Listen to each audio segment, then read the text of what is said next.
Hello there, brothers and sisters. How are you all doing today? I hope you are doing quite well. So, in this video, I wanted to talk about Natalists are literally children playing dollhouse psychologically. So, what's interesting to me is I saw a video by Avlog NG today, and also one by Bleak Past fairly recently, where he was talking about this principle of how the adults are children, right? Adults are the children, parents are the children. And that ties into the topic I was talking about a lot as well, how the nature of the innocent goddess, the oblivious goddess, the what I would say is the actual goddess beyond this cosmos, and her nature, an oblivious childlike nature, in terms of a rough comparison with human psychology here, right? Obviously, we're talking about non-human entities, but if you're going to make a rough comparison to human psychology, this is what I suggest is the psychology and nature of the actual goddess, thus needing our protection, etc. And I talk about that in various other videos, more in depth. But what I want you to think about, and it dawned on me more today than it had at any other point, like really heavily it dawned on me. I was like, holy shit, that's not even like an exaggeration or like an allegory or whatever you call it, just a rough compare. That's actually quite literal. The natalist psychology is literally adults still being children psychologically, playing dollhouse. Literally. Literally, that's what they're doing. Their psychology is literally childlike in nature. They haven't actually matured. Their bodies have grown up. They've physically gotten the adult body, right? But they haven't actually outgrown child psychology related to playing dollhouse. So when I look at it from this perspective, I'm like, holy shit. It's like, yeah, the horrors of what happens due to natalism are quite astonishing. But on one hand, you start looking at the situation from far more compassion and empathy for natalists. Not that you condone their activities, but you're looking at it because if you really let this sink in, like to me, it really sank in heavily today.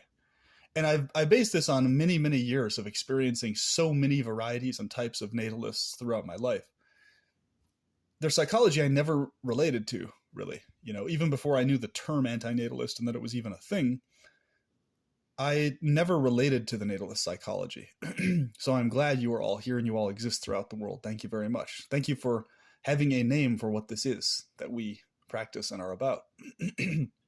So, all these different natalists I interacted with, I would just always sit back after my conversations with them and stuff like that. So family, friends, people I meet out and about on the street, pretty much everybody I meet who is not specifically an antinatalist or having that ideology without necessarily knowing what that term is. The vast majority of people, it's like I sit back and I'm like, they literally are not thinking or feeling very deep about this. Like they're literally, I sit back and I'm like, this is a child I'm talking to psychologically. And so for me, I understand it very well now, especially with my Gnostic antinatalist view, because I'm like, of course, this entire world is full of the reflections, the samples of the goddess behind this world. Behind, rather, the perverted, corrupted demiurge thing that is its offspring that is behind this world as the clarifier. So if you take this all the way back, the dominoes all the way back, you can see this. Okay, that's how this world would have emanated. The core root source would have started with innocence, obliviousness, and then we get led to this, right? Due to that obliviousness and innocence not being protected and cared for. That's the Gnostic antinatalist perspective. Now, if you don't have that perspective, you can still observe what I'm saying in this world just the same, in the sense that if you don't think this world has a source, a sentient source, or a being level source or anything like that, well, you can still see exactly what I'm talking about very clearly. That they're literally still children psychologically. And this isn't even like a bashing, like, okay, you're still a child psychologically, therefore we're superior. And it's not like a put down. It's literally an observation. So like if you're if you're seeing someone and you're aware that they have a child psychology, you can only get so mad at that. You know what I'm saying? Like you can't really get mad at them directly. You just get mad at the fact that the physiology, it's like ingrained in them to have a child psychology and not outgrow it, right? And it's like it requires some really drastic fucking thing for the majority of us to experience firsthand or to be vividly fucking aware of, to snap us out and to mature us out of that childlike psychology, right? To turn us into a protector psychologically, right? In other words, realizing the demiurge, either literally or symbolically, right? Figuratively, either way. So when you realize the demiurge, either literally or symbolically, you become an antinatalist. In other words, when you realize impositional force and impositional pain are the problems, whatever other views you may have attached to that, boom, right then and there, you're an antinatalist, and there's no turning back because you see what the natalists are not seeing. And they're not seeing it because their brains and their psychologies aren't capable of seeing it yet. That's really what's happening here. Please understand this. It's not that really, there's not even like, first you have to get the brain chemistry to where it's able to process something before you can actually educate and teach somebody about something, right? If the brain chemistry isn't even there for it, it's literally a waste of your time to even mess around with it at all, right? This is how like the cults work and like religious fanaticism operates. If the person's brain chemistry is operating on that chemistry of the religious fanaticism or the cult ideology, it literally doesn't matter how rational or how valid or how reasonable or sane your points are. It means nothing because their brain chemistry is not in the state of being plastic to be able to process or change their idea to what you're talking about. It's like it's not even there in their brain chemistry. Right. And so understanding this and having encountered this so many fucking times, I look at the situation from this perspective now, from the sense that, holy shit, we've literally got a world where these people are children psychologically playing dollhouse with their literal physical organic entities. Oh, it's so cute. They're treating their kids like little dolls, right? And now this is another video I haven't done yet, but talking about the doll-like nature of the goddess, along with the childlike nature of goddess. That's quite a fascinating topic. I've talked about this on another channel I run, but not on this one quite yet. So that is a topic coming up very soon. But I want you to sit and think about that for a minute, though. Think about how literal of a fact that is. Natalists are literally children psychologically playing dollhouse. And the effect that should have is the effect that you're not anywhere near as pissed off at natalists as you may have been before, right? Because when you really are aware of this, like for me, I'm extremely aware of this now. Like it's not just me thinking, oh, they're like children. No, they're literally psychologically children. And I'm like so aware of this now. Like this is literally their psychology. It's a childish psychology. And their brain chemistry is operating on that child psychology, playing dollhouse. Literally, right? So that being the case, how do you interact with a child and retrain them and reteach them to get out of the state of playing dollhouse, right? In other words, them playing dollhouse, it means that they're basing what they consider to be valuable and real and true on what they want to be true. They're imagining things. So when kids play dollhouse, what do? They imagine a scenario, right? Okay,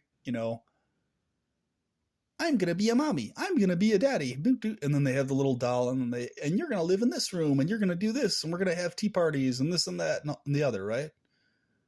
And then they have the little dolls smooch each other and all this other type of stuff. And then they like, okay, you start off as a kid. Now they've grown up later. And then they're this and that, right? Girls do this, but boys also do it in a different way. They simulate wars and battles and stuff like that. Oh, this army fights this army. You know what I'm saying? It's the same thing. It's the same premise.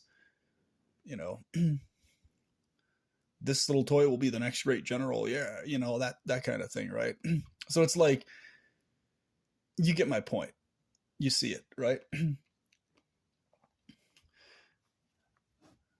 And goddamn, man, as I'm recording this right now, there's this fucking fly that's been flying around my apartment for the last goddamn week. It's just like, that's another video I'm gonna do in and of itself. Fucking flies and mosquitoes and shit like that. But anyway, I hope you don't hear it in the video, so I have to re-record the damn thing.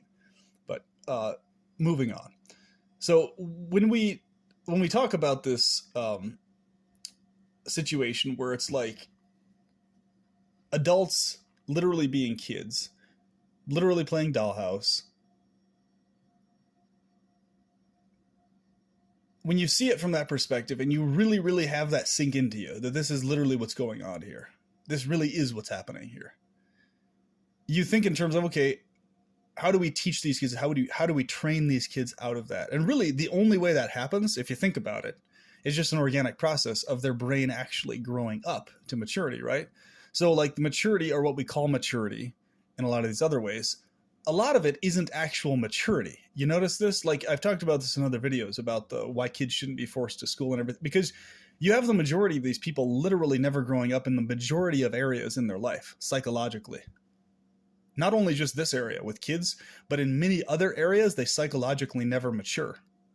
They just physically get older, right? And they repeat the tropes that their parents repeated to them, but they don't actually mature psychologically. And when people grow old and get senile, they turn into children again, don't they? In consciousness. They turn into whiny, complainy children again, don't they? So they start off as children, they never mature to adult consciousness, and then they go back to being children full-fledged when they're decrepit and old. You notice that? And this ties into the other stuff I talk about regarding why this particular world is this particular way, with this child consciousness being the thing we're contending with. On one hand, we're needing to protect the child consciousness from harm and exploitation and damage, but at the other side, we're needing to get the childlike consciousness out of those who need to be doing the protecting. Because they're not meant to remain, and they're not meant to engage in the childlike consciousness. They're the ones meant to protect the child consciousness, which means not bringing new forms here is what that means. It doesn't mean playing dollhouse because you imagine a fairy tale of how you want things to be, right? Oh, it's so nice and everything's happy. So literally they're tunnel visioning in on this little like handful of years of life, a handful of decades, right? Okay, we have all the kids and all this family and, you know, all this type of stuff. And then they're literally honing in on a dollhouse game, right? Just like little kids do. And they're completely fucking oblivious to the actual reality of life around them, right? When kids are in a room playing dollhouse, they have no solid awareness of the world outside of them playing and pretending, really. When they're really absorbed in it, you know, they're just oblivious to it. You know, and they're just absorbed in what they're imagining, right? So we're having the same thing going on with quote unquote adults they're not actually adults, folks. They're just not, you know? So it's like, there's no way you have grown to adult consciousness if you're still wanting to bring more kids into this world. You just haven't, plain and simple, you know? Or if you're still wanting to act on that volition. You may have the desire but ability to control it. If you're an antinatalist, you may still desire it, but see the problems in it. Therefore, okay, if there weren't the problems, I might, but since the world is full of these issues, I'm not going to, right? But the vast majority of natalists don't even see that. They don't even see that aspect of it, right? So yeah, you can be a parent who's already had kids and become an antinatalist. You can shift. It doesn't mean that you have to maintain a natalist stance. And that's another thing I'm going to do a whole video on, where parents, they don't have to stay natalist, because there's like this weird social pressure thing where it seems like the vast majority of parents are convinced psychologically that they need to maintain a natalist psychology even once they stop having kids, right? That's worth another video. So Bleak Past, give that one a go. I'd love to see your thoughts on that, right? Love to see your thoughts on that one. But it's very important that parents, like if you're listening to this channel and you're a parent, like you don't have to stay a natalist. You can be an antinatalist now and just decide not to have any more kids, like solidly. Like I will not bring more kids here, and I have an antinatalist stance towards life, and teach your kids that. You don't have to stay a natalist to, if you're a parent, right? You don't have to remain that way. Um, so it's not that we're just a bunch of single people frustrated with life and or hedonistic people not wanting responsibilities and stuff. It's we're doing whatever it is we're doing, but the common ground is we're all recognizing that natalism is children playing dollhouse in adult forms. And they're getting pissed off and angry when you take their toys away. And when you take away their ability to play dollhouse with real, organic, living lives. And that annoys them and they get mad about it. They get bothered by it, right? I'm not going to have a living, organic toy to play with, right? Psychologically, that's what's going on inside them, even though they may not verbally whine like that. And sometimes they might, actually, ironically enough, especially females who are natalists. It's like if you deny them their toys, then they just get pissy at you, right? But I didn't want to pretend, and I want to play with my friend, and yeah, right? It's like, okay, well, you can play and pretend, just make sure that you understand that you need to keep playing and pretending literally relegated to dolls. Like literally, and make sure you don't play and pretend with literal organic breathing lives that need food and need shelter and are able to experience horrific pains, right? Make sure you don't dollhouse those forms.